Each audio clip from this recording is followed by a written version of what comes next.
Welcome back to another technical deep dive here in the debug zone.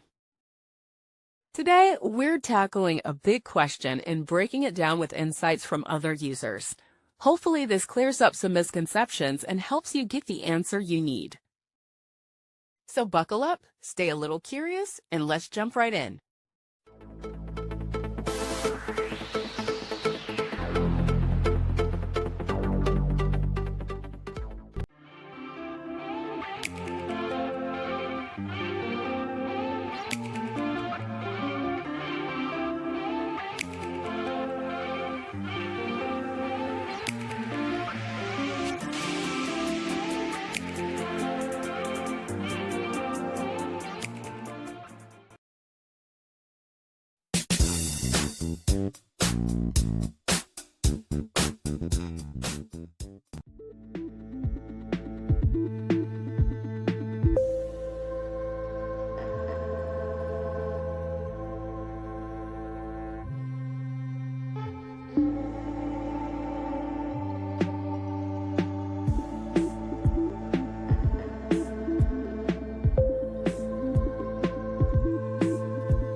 And that's a wrap.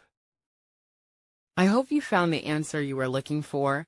If you did, take a second to hit that subscribe button. It really helps out. And let me know in the comments which solution worked best for you. See you next time in the debug zone.